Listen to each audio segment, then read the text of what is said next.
Hey everybody, welcome back to another video. I'm in my kitchen today and I want to share with you three different ways that you can grow food inside during the winter time or any time of year if you're someone who lives somewhere where you don't have any outdoor gardening space or anything like that. These are three different things that you can do to grow some of your own food.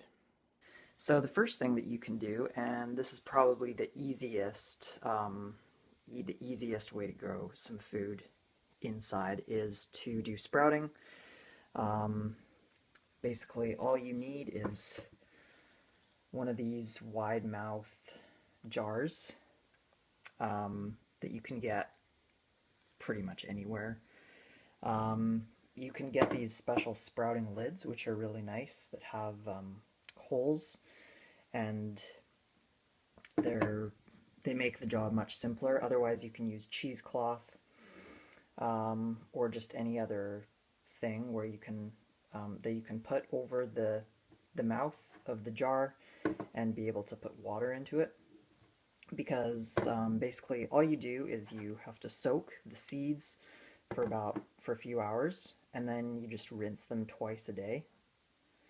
You fill the jar with water, rinse it, drain it, and put it upside down in a bowl like this, and it literally takes like 3, maybe 4 days, and you have sprouts that you can add to your salads.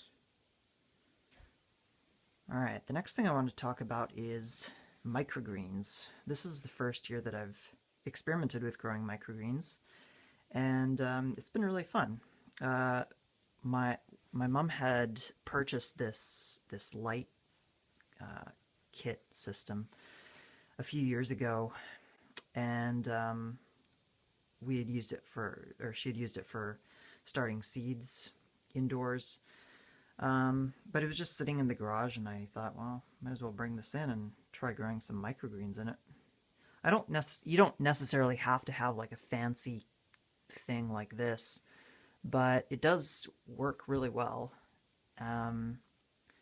Basically, all you are going to want for growing microgreens is like some kind of trays. Like I'm just using this is a container that got some mangoes in like a while back, and these are just some other trays that I had, and you're going to need some kind of lights. You might be able to get away with growing them on a windowsill if you have like a really sunny place in your house somewhere.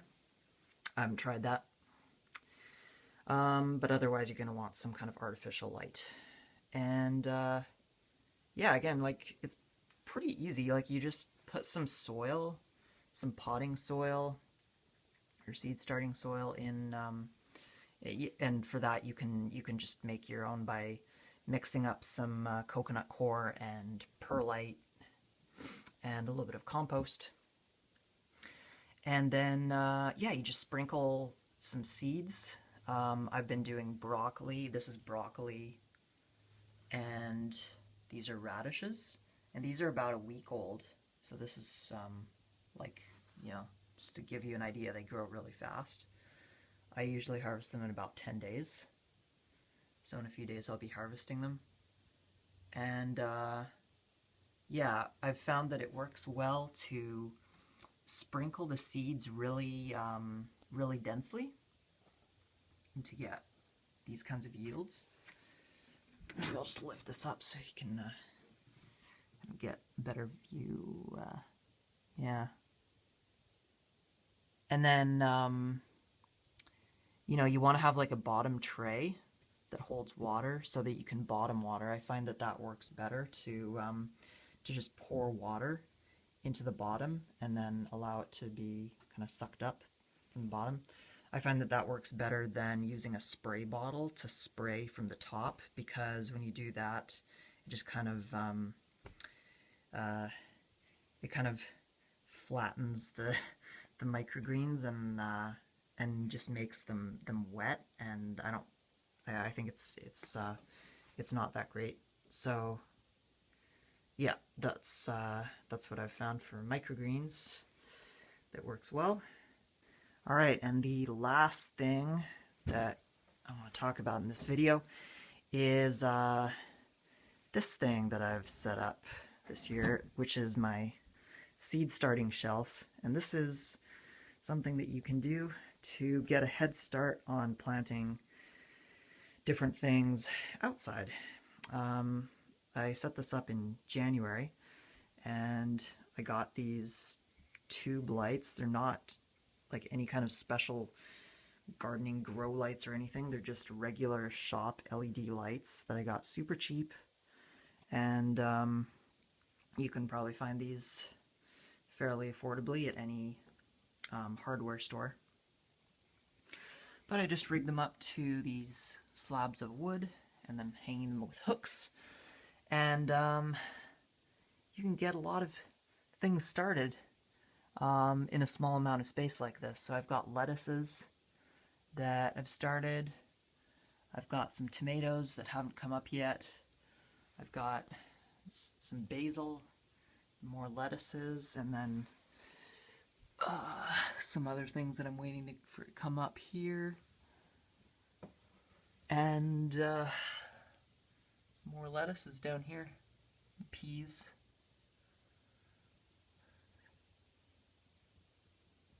So this is just a great way to get a head start on planting things outside, and give yourself some motivation to, there's nothing like having some things growing in your dining room to make you to brighten up your day a little bit. So yeah, if this is something that's feasible for you, all you need again is just some lights and a bit of hardware to set it up.